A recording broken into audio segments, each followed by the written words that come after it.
Exclusive corporate funding for American Experience is provided by Liberty Mutual Insurance. Funding for American Experience is made possible by the Alfred P. Sloan Foundation to enhance public understanding of the role of technology. The foundation also seeks to portray the lives of men and women engaged in scientific and technological pursuit. American Experience is also made possible by the Corporation for Public Broadcasting and by contributions to your PBS station from viewers like you. Thank you.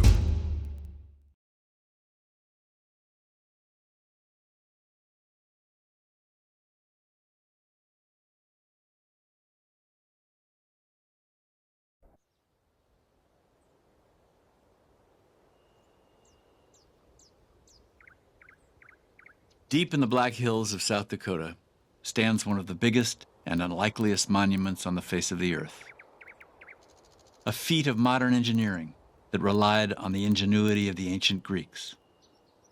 A carving of surprising delicacy, fashioned with jackhammers and dynamite. A work of public art that began without a whisper of public support. Its size, its remote location, its compelling oddness begs the question, how did it get there? The answer begins with one man, an excitable, erratic, and gifted sculptor named Gutzon Borglum. When he was angry, he was furious. When he was generous, he was overwhelming. When he was being petty, he was penurious. He was a hyperactive man who traveled in the middle of a self-generated whirlwind. But he was so full of energy. I mean, it was a vital force within him, burning within him. He could charm anybody to do anything if he really put his mind to it. And he could also raise a terrible fuss if he didn't. The dimensions of Washington's head would permit the Sphinx of Egypt to lie between the end of the nose and the eyebrows. Gutzon Borglum was an egomaniacal genius and a fetching blowhard, a bullish patriot and a wifty dreamer.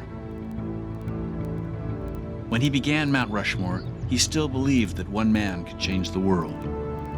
A 16-year struggle with the mountain through withering criticism, lack of trained workers, constant delay, and crushing debt would test that plain, rock-hard, American-made conviction.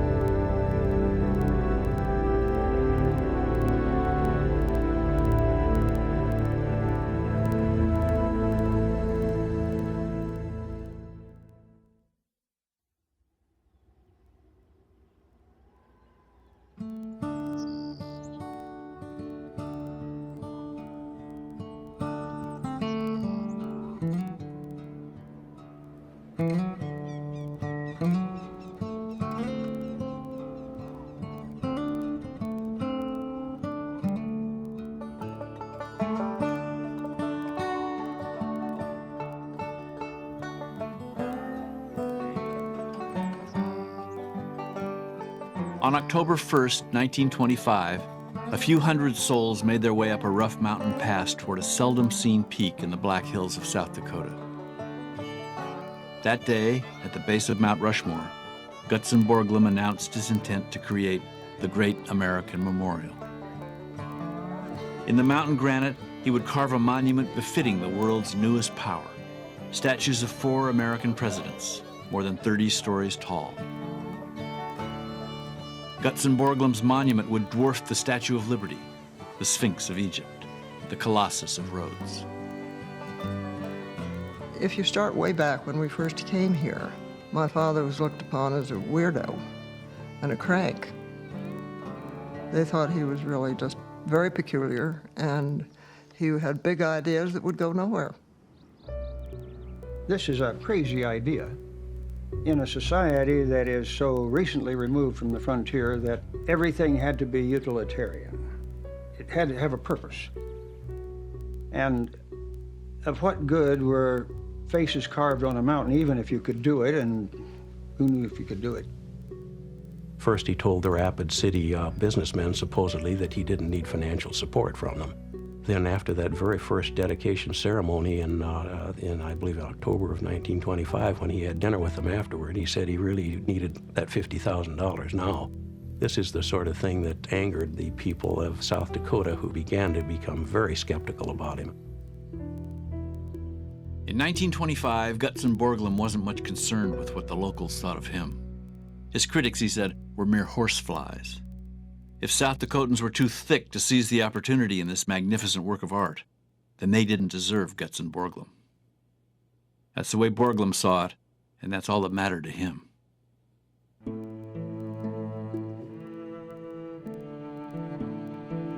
All his life, John Gutzon de la Mothe Borglum was hard-headed and self-absorbed. As a child, he decided he would make himself someone extraordinary, and he spent his life in that effort, fueled by anger, energy, and ego. The son of Danish immigrants, Gutzon was born in Idaho in 1867 and raised in the West. His father had been part of the Mormon migration west. His mother, he barely knew. Borglum was a child of polygamy. His father had 2 wives when he lived in Idaho, Borglum's birth mother and his mother's sister. His father decided he didn't want to be a Mormon anymore, decided to go back to Omaha, where polygamy was taboo. It was decided that Gutzon's mother would be discarded from the family and never spoken of again. There were 8 children in the family, and there had been 2 wives at one time, and Gutzon's mother actually left the family, and they were raised by the stepmother. He ran away from home because he was unhappy. And at that, he started, I think, when he was only 5 years old. And he finally built up a confidence within himself that he could do what he desired to do. He had a deep sense of his own abilities, I think. He ran away from home a number of times to become an artist, and wound up in California at a very early age studying art. And he even said he was going to be famous before he was 30. In his 20s, Gutzon moved from Northern California to London to Paris, painting landscapes and portraits, trying on different styles, supporting himself and his first wife with marginal success. As he passed 30, Borglum was near broke, failing at marriage, and worse, unknown. He was very distraught when he was in Europe, and he didn't feel like he was making money. He didn't feel like he had a name for himself. He wasn't happy, and he wanted to change all that. He wanted to be recognized. While in Paris, Borglum found his pole star, Auguste Rodin. Rodin's work was sculpture cast anew, modern, evocative, and talked about. In the glow that surrounded the great artist, Borglum saw a reflection of his own future. In 1901, when he came back to the United States, he just burst into New York City, sort of determined to become a very successful sculptor. And within those first 10 years, he designed over 100 pieces for St. John the Divine in New York City. He'd sold the marble Lincoln for the Rotunda. He'd sold the mirrors of Diomedes to the Metropolitan. He'd done the Mackey statue in Reno, Nevada. He'd done Sheridan in Washington, D.C. I mean, in the first 10 years, he was doing all these things.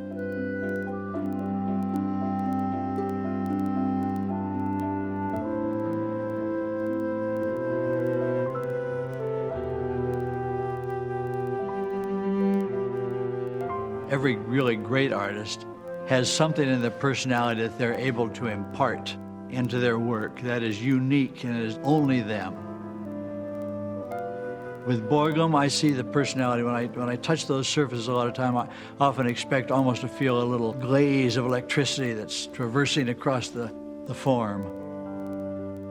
There's a life to it, there's a sense of movement. And I think they were done generally very quickly and very fast. My father said that oftentimes he would come in and do something just like this, and then it would be done. Sometimes he would even have his suit on and his Stetson, wearing his Stetson hat, and he would come in and model for 15 minutes, and he would say, "Cast it," and he'd walk out. Gutzon Borglum's most gripping creation was Gutzon Borglum. From an obscure frontier boyhood, he'd made himself literate, continental, magnetic, a friend to the rich and famous, lord of a 500-acre estate in Connecticut. He was also rough around the edges, sharp in places, and apt to injure. His politics could be crude, anti-Semitic, anti-immigrant, and racist. Borglum lived a series of poses, each meant to call attention, and he found that nothing drew attention like a public scrap. He skirmished with the rector of St. John the Divine, the mayor of New York, President Woodrow Wilson. He was no mute, shrinking artist, said one friend. He knew how to answer back, and the press loved him. Gutzon's harshest attacks were aimed at other artists. He called one a pinhead sculptor and claimed that most of the nation's public monuments were worthless and should be dynamited. This was America's colossal age, he said, and American artists should celebrate it. An artist has a great many elements to work with to create something aesthetic. You have the warmth and the coldness of color. You have the smoothness and the roughness of texture. You have the contrast from light and dark. You also have, when you get to scale, you find that scale is an aesthetic quality in itself. In other words, when you see something extremely large, it has an impact on you just because it's big. Borglum understood that most Americans could not be moved by beauty alone. Sheer mass is emotional, he once wrote. There's something in sheer volume that awes and terrifies, lifts us out of ourselves. In 1915, the sculptor staked his reputation on the conviction that America demanded scale. That year at a mountain in Georgia, he made bold to promise the eighth wonder of the world, a 400-foot-high, 1,500-foot-wide monument to the Confederacy. When Borglum was called down to Stone Mountain originally, he was invited to do a small bust of Lee and put it on top of the mountain. And he told the Daughters of the Confederacy, he said, putting a bust of Lee on top of that mountain would be like pasting a postage stamp on a barn door. It's incongruous. If you're going to talk about a mountain that size, you have to talk about a piece of sculpture that's commensurate in one way or another. That sort of opened the door, I think, to him for mountain carving. Stone Mountain was the dream of Atlanta and the Southerners that were down there, to have a commemorative memorial to Lee. But they didn't have any money. So he mortgaged the place in Connecticut for a tremendous sum of money to get it started. By then, Borglum was a new father, and he liked to keep his family close. So with his second wife, Mary, and their two small children, Lincoln and Mary Ellis, Borglum set up a second household in Georgia. He gave up his smaller, more personal work, pipe dreams he'd called them, and went to work at a scale no American artist had ever attempted.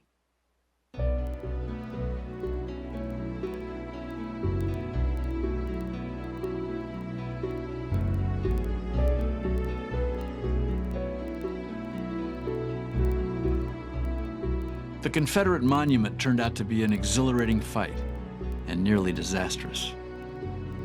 After a decade of planning, fundraising, and work, Borglum had completed less than a tenth of the carving.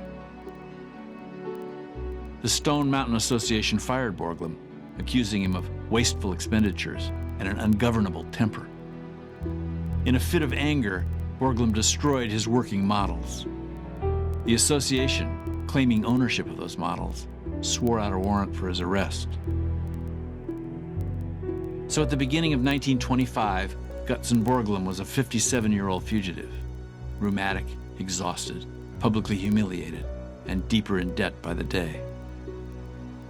After Stone Mountain fell apart, it was very hard scrabble a lot of the time. But Mother was the one that kept payments up and did the things that had to be done and cut corners when it was possible.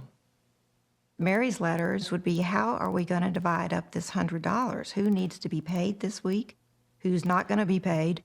And when is the next amount of money coming in?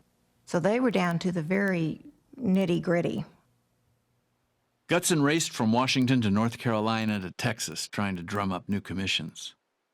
But the best offer fell from the sky. South Dakota's state historian, Doane Robinson, had seen newspaper accounts of people driving to Georgia just to see Gutson's Stone Mountain carving. Robinson's far-off, nearly forgotten state was in dire need of roadside attraction, and he thought this mountain carving business might be just the ticket. So Robinson wrote Borglum and asked him to consider a new project in the Black Hills. Maybe statues of Lewis and Clark, Buffalo Bill, Chief Red Cloud, something to draw the tourists. Borglum took Robinson's suggestion and ran.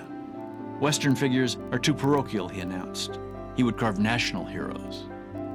The first three were no-brainers: George Washington, Thomas Jefferson, Abraham Lincoln. The fourth would be Borglum's great personal friend and political hero, Teddy Roosevelt.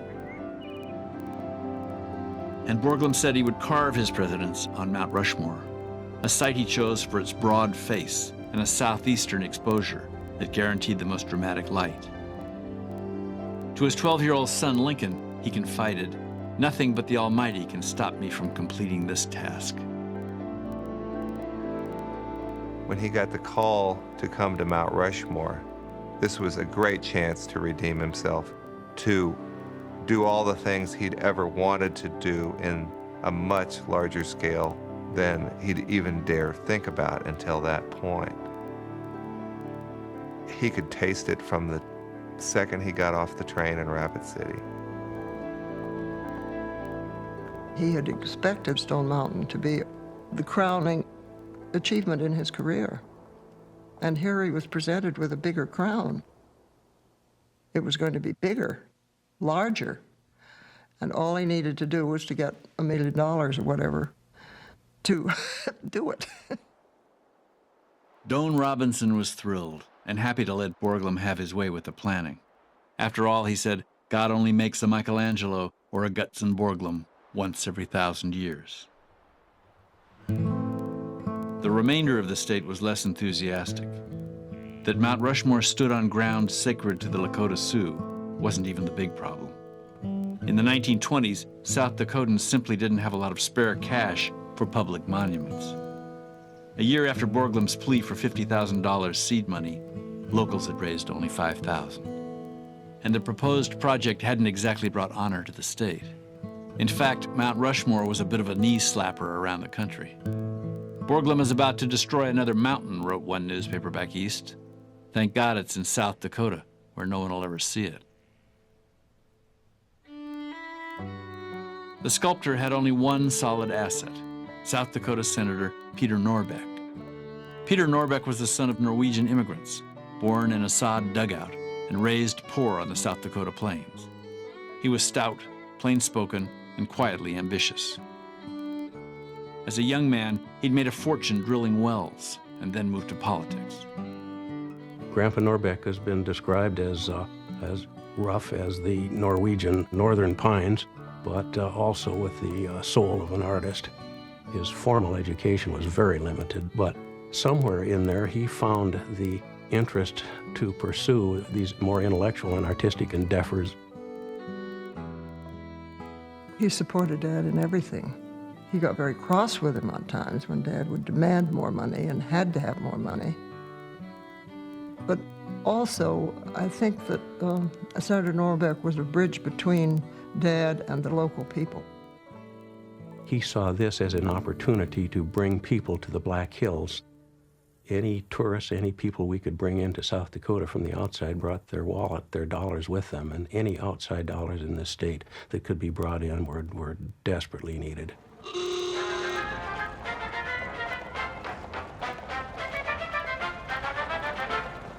What Norbeck did first was convince President Calvin Coolidge to spend the summer in the Black Hills, maybe take in the mountain scenery, do a little fishing.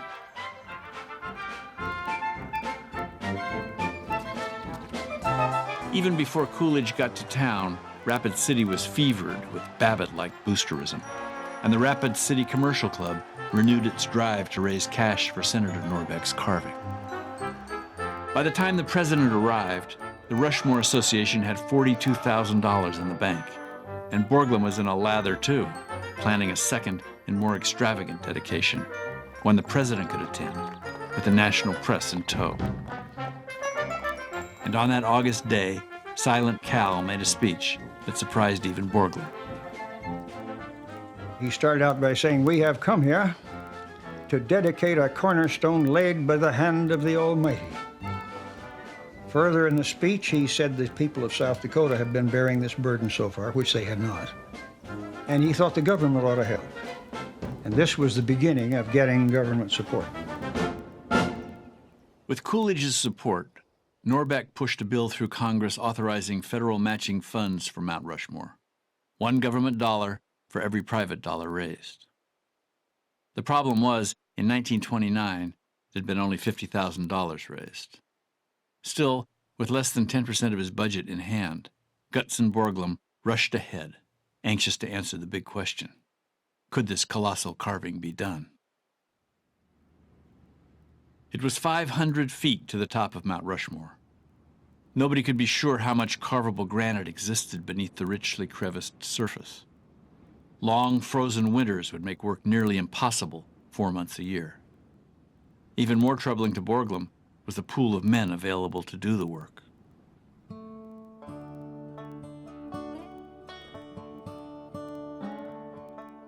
Getting able bodies wasn't the hard part.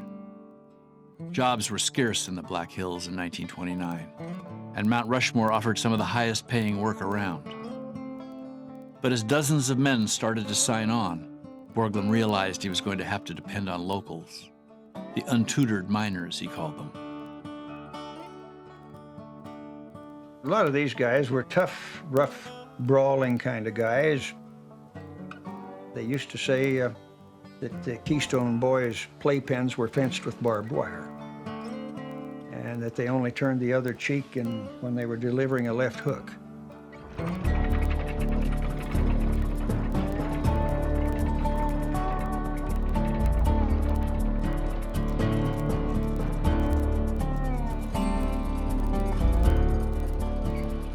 It didn't take too much training, say, to drill holes and so forth and run a jackhammer. It just took a lot of guts, you might say. Some people went up there and worked one day, and I've been told, and that was all they wanted. They couldn't stand the height and the dust and so forth. It was pretty tough for your first time going over there and hanging in a bosun chair and try to punch holes in the granite. It took a lot of practice, and you didn't get much done your first day, I'll tell you that.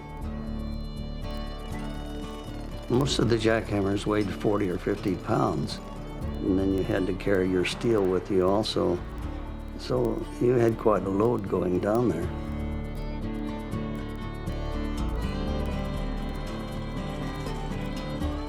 Wind was always a-blowing. It'd be pretty gusty. The wind always blew up there, seemed like. They was hanging with a little 3/8-inch cable, and the cable looked pretty small to me to hold them guys up there, and then they just shake the pieces out of them when they turn them jackhammers on.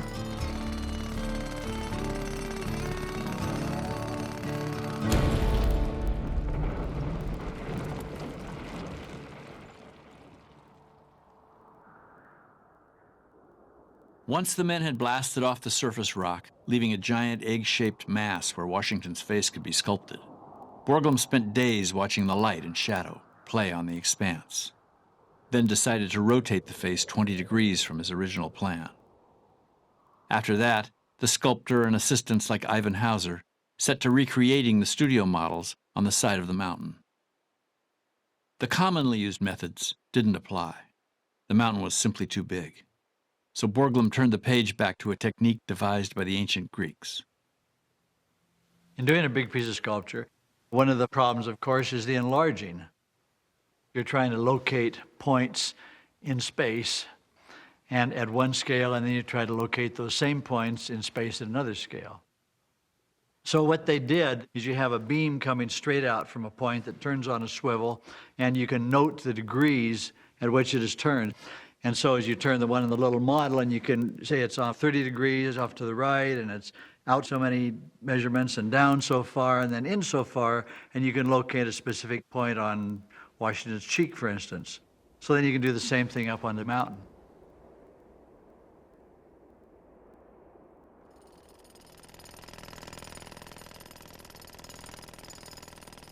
This is what they called honeycombing. This was the next to the last step of finishing the faces. And they would drill these holes in. The pointers or Mr. Borglum would tell them how deep to drill the holes. You can see they were taking off more rock down here than they were up here. And it was probably were right close to the face. Maybe it was on the cheek or something like that. Then they would take a sharp-pointed piece of steel, and they would hit in each one of these holes. Eventually, this rock would pop off, and then they would use a bumping hammer. They called it bumping, and it would smooth the rock up just like it is today that you see it on the mountain.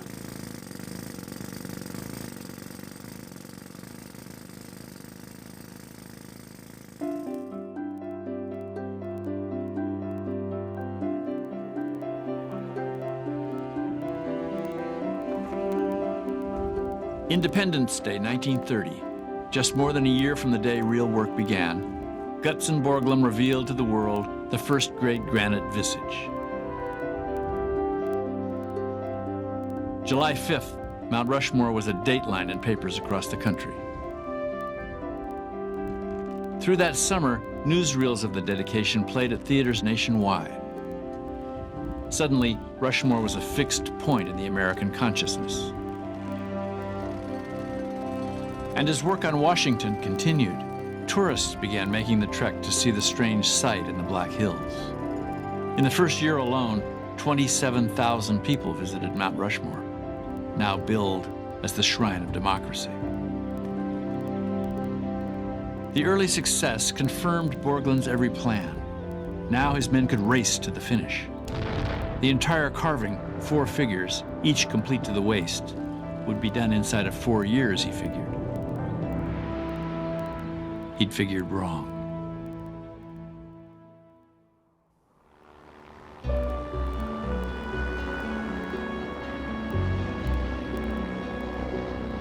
Within weeks of the Washington dedication, bad news began to pile up. Borglum had spent so much on the dedication ceremony that money ran out at the end of July, and work on the mountain slowed to a crawl. Rushmore's great champion, Senator Peter Norbeck, was diagnosed with cancer. The next year, things only got worse. They were aware, of course, that there were going to be faults and cracks in the rock. Some of them were hard to detect. In fact, they started Jefferson off to Washington's right, and they found out there wasn't enough stone there. The stone was too crumbly, and it just wasn't of good quality. They had to blast that off after 18 months of work, which must have been heartbreaking to do that, as tight as money was, and then to blast off what they'd spent all that time doing.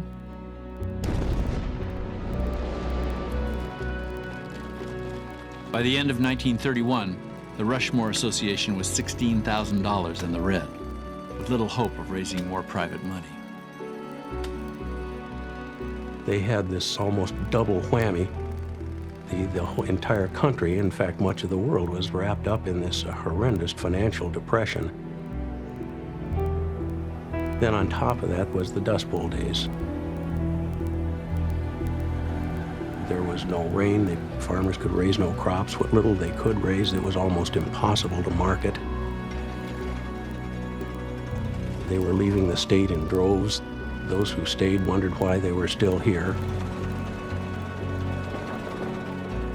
And in 1932, the work at Rushmore had ground to a total halt. And again, there was the specter of this whole thing just never being completed. When do you think this work will be completed, Mr. Borglum? I'm trying to finish it so that the figures will be done by 1935, sufficiently to... My father never wanted to admit any type of failure. And certainly he didn't want to admit it. He, I'm sure, did with Mother. But he didn't with us. I mean, it was always going to be, everything was going to be all right. He didn't show any despair, even to Mary, very much. One letter that I found where he was in Washington for months trying to get money for Rushmore. It was a bad time, and he wrote to her and said, "I'm just sick about what's happening, but this is the time to be courageous." And, you know, I think his spirit just kept him going, and Mary kept him going.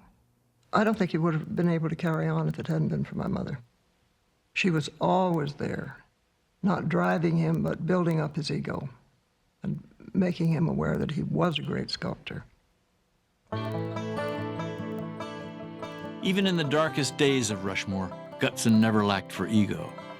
People who held sway, he liked to keep them informed. Congressmen, senators, oil tycoons, William Randolph Hearst, the Duke of Windsor. He wired them all, and often collect. He corresponded with anybody you could think of. And I mean from the heads of state on down to practically the garbage man. Probably not the garbage man, because he probably hadn't paid them.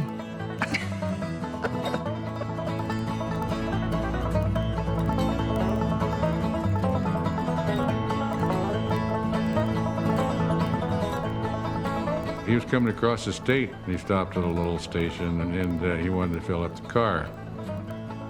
And the young station attendant, said, "Well, I have to have money first."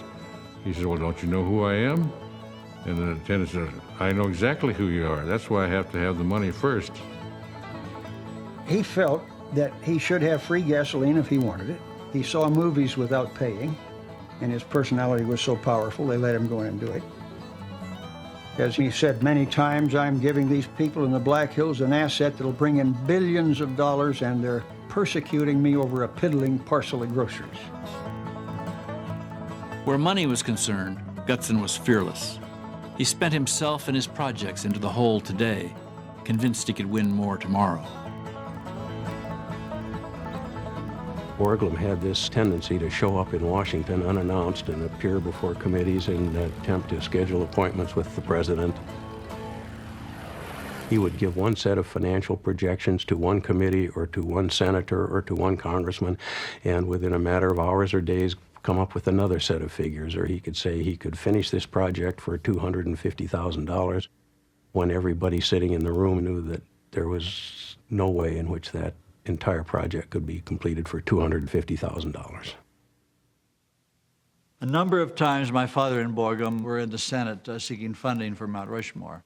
So one time they were up in the balcony at the Senate, and the bill was on the floor, and one of the senators stood up and he was raging against Borglum.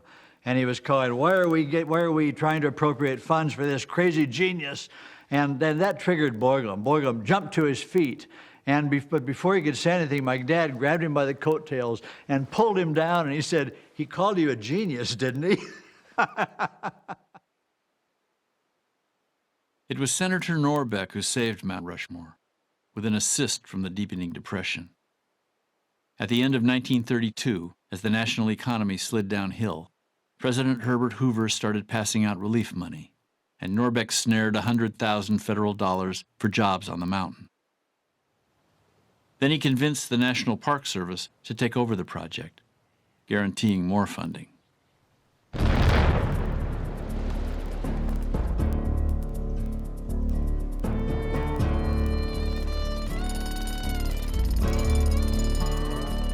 In the spring of 1933, after nearly a year and a half of silence, work on the mountain began again. And the central crew was back. Hoot Leach, Howdy Peterson and his brother Merle, Jimmy Champion, Whiskey Art Johnson, Palooka Payne. They all knew they'd be shut down again for some reason, but they came back just the same. One of the great miracles of Rushmore is the miracle of the men. Those dedicated guys, the Red Andersons, the Hoot Leaches, the Peterson boys and so on, who came back and came back and came back and came back. Had they not come back, there would be no Mount Rushmore as we know it today, because Mr. Borglum, it was impossible for him to train a new crew every year.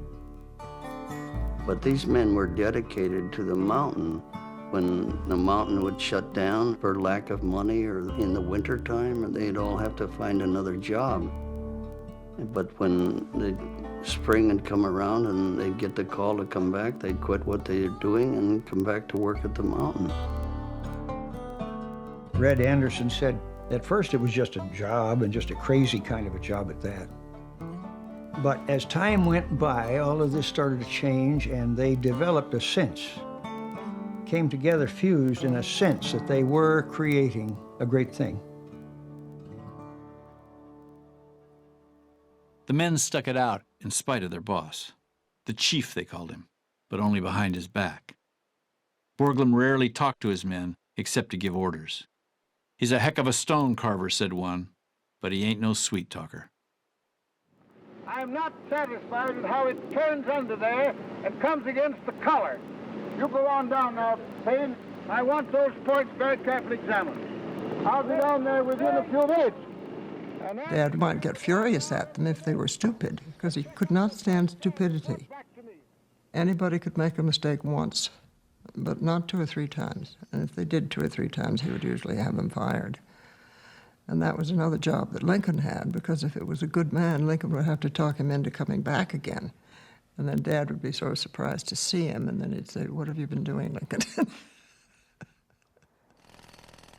Lincoln Borglum, Gutson's only son, was just 21 years old when the men went to work on the new Jefferson Head.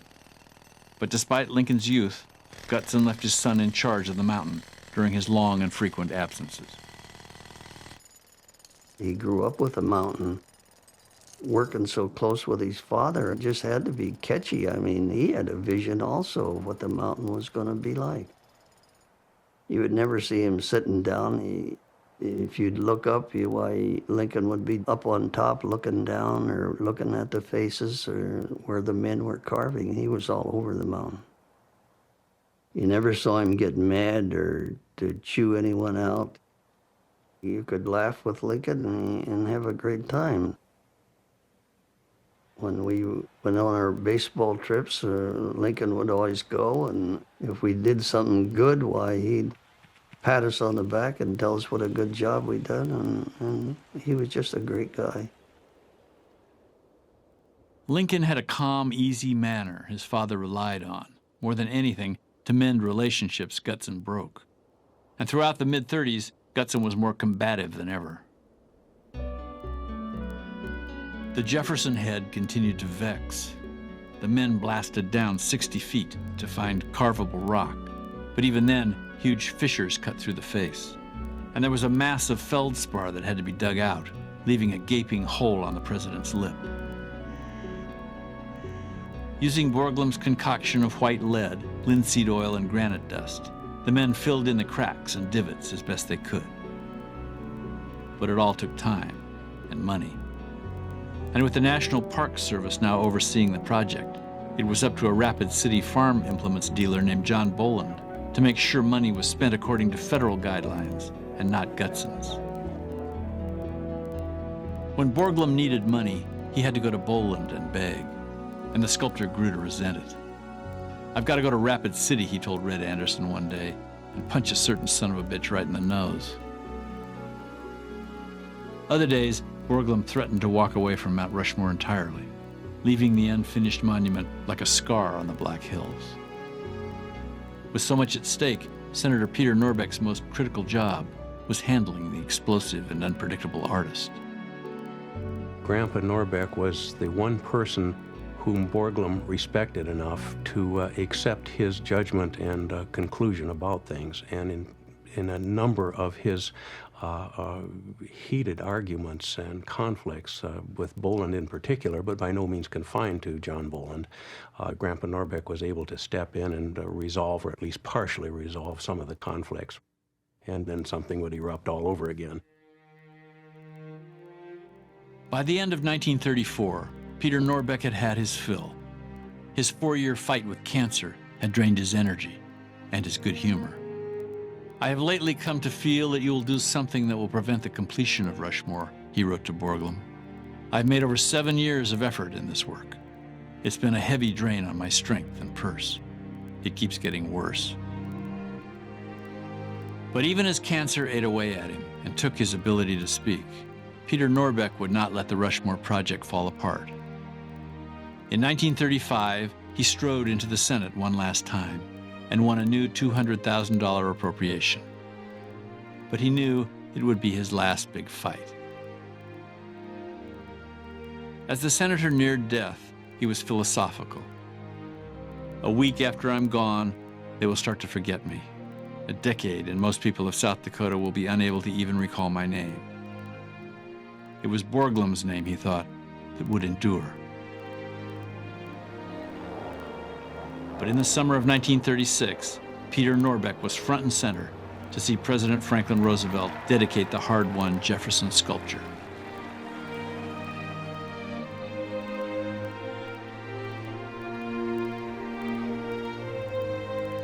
There were two people who told me about this in the early days. One of them, Mr. Borglum, and the other, Senator Norbeck.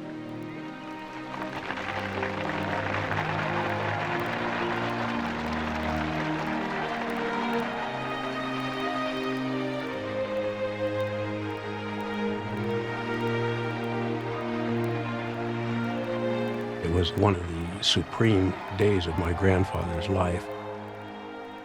I think for him, at least I have wondered if it didn't become a little like that of Borglum, that this was one of the crowning accomplishments of his life, to have made this possible. As my grandfather had said, that Mount Rushmore is no longer a joke, it's no longer a dream, it's real, it's there.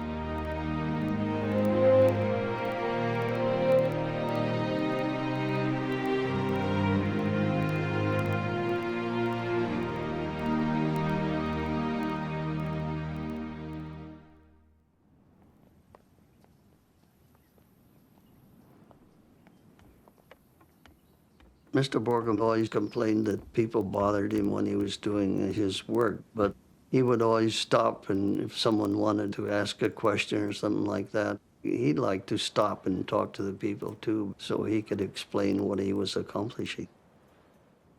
He used to tell people, the faces are in the mountain, all I have to do is bring them out.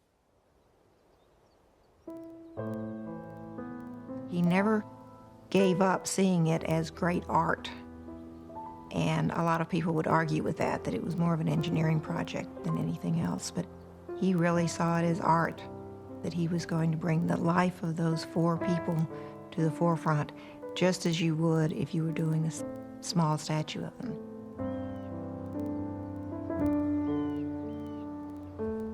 As you get closer to Mount Rushmore, you can almost see the thumbprint of a sculptor's hand in clay. Borglum would study it at different times of day, in different kinds of light, and make adjustments the way an artist would make adjustments with a little knife or with a little chisel in the studio. Little fiddling things with the mountain that I'm sure cannot be seen from the observation deck today, but mattered only to Borglum.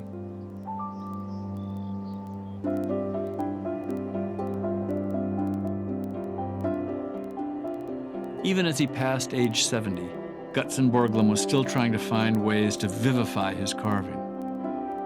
In 1938 and 39, Abraham Lincoln and Teddy Roosevelt were rounding into recognizable form. But the sculptor was still worrying every site and shading. Have to climb down over the face of Washington and back up the face of Jefferson, he wrote. I ought to be getting tired of it all, but I'm not. I now see that I'll be able to make a real work of art of this big group. Back in my heart, that has been a doubt for many years. I really have no help in that. In that, I'm absolutely alone. It was an image he cultivated, this lonely fighter's posture. But there were people whose contributions even Gutzon could not deny. Borglum may have devised the plan to give a twinkle to the presidential eyes, but it was the workman who sculpted the 2-foot-long shafts of granite in the middle of each pupil, so that sunlight bouncing off the exposed point gave life to the eyes. Gutson seemed to have complained a lot about the unskilled workers that he was faced with, but actually he was very proud of the men and very proud of the fact that he'd been able to train these people who were miners and who were just local, who had never worked on a mountain before, didn't know anything about art, and that he'd been able to take them and train them into doing what he wanted done. There were things about him that bothered them very much, but down underneath they developed a loyalty. It's amazing. They developed a basic loyalty to Gutson Borglum. With all his flamboyance, unpredictability, irascibility, there was some kind of a flame in the man, a charisma, a something that inspired a deeper loyalty. By 1940, Gutson Borglum had made himself someone extraordinary. He was the man who carved mountains, and he stood America's highest peak. He had achieved celebrity, even pitching ads for Studebaker and Bromo Seltzer. Still, Gutson saw so much to be done on his mountain. He meant to extend the sculptures down to the waist, was at work on a hall of records, a cavernous time capsule for storing the important documents of the American democracy. But more than anything, he was still trying to transform his mountain into a work of art, fighting the one thing he couldn't beat, time itself.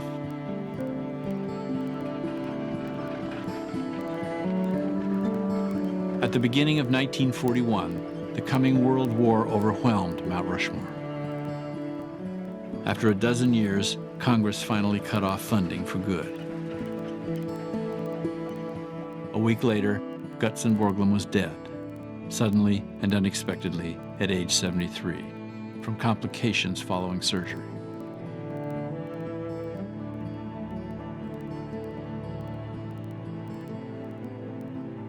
Lincoln Borglum, of course, had taken over after his father died. By then, a major part of the work had been completed, but there were still a fair amount of trimming and cleaning up to do around the faces and the collars and shoulders of some of the figures. And the great Hall of Records, which had been another great ambition and dream of Borglum's, pretty much perished in the process. The work at Rushmore just sort of gradually drew to a close.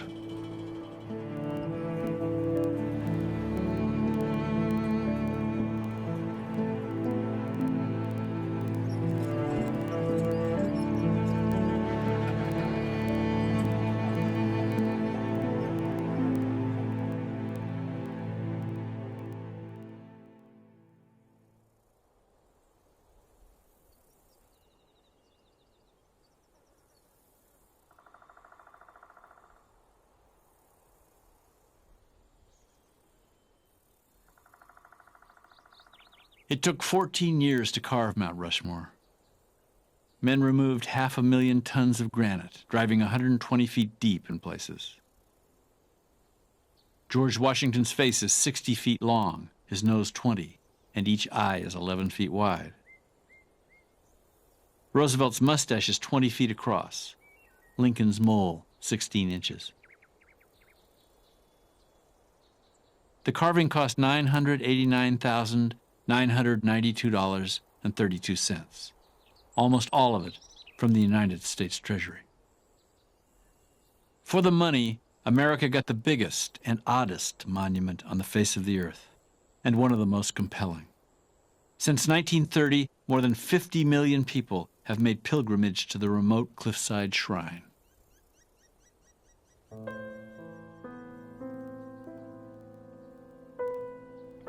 I think in some ways Mount Rushmore was the worst legacy that Gutson Borglum could leave, because he always will be known as the sculptor who did Mount Rushmore. And yet, at the time that he started the mountain, when he was 60 years old, he was well known for being a sculptor of beautiful monuments and beautiful pieces. And he was probably on his way to having a reputation as a great American sculptor. I think that was really overshadowed by Rushmore.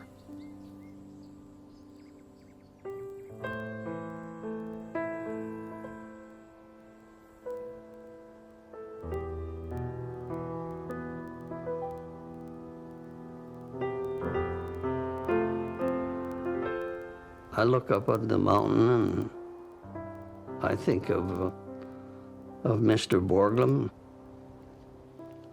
What a great man he was, what a wonderful sculptor he was. I think of Lincoln, who was a friend to all of the men.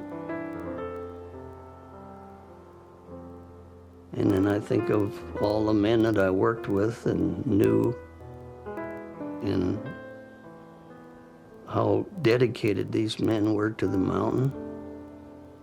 And they're all gone now.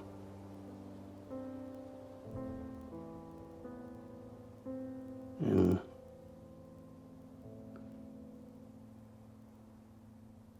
I have to stop now.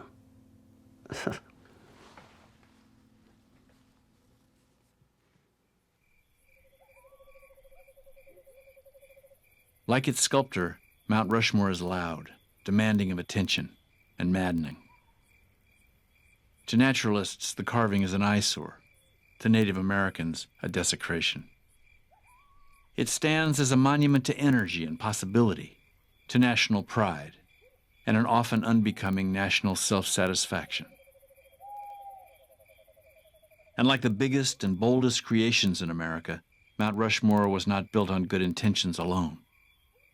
It also stands as a monument to the colossal, sometimes wounding, and surprisingly contagious ambition of a single man.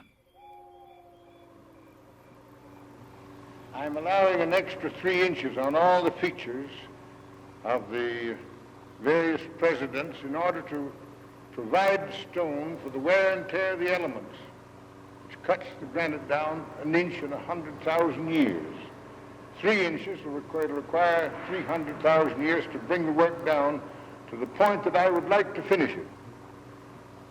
In other words, the work will not be done for another 300,000 years as it should be.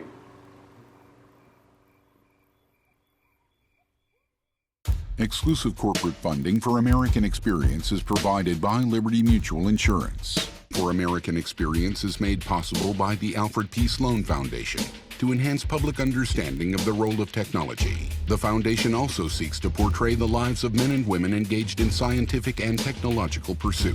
American Experience is also made possible by the Corporation for Public Broadcasting and by contributions to your PBS station from viewers like you. Thank you.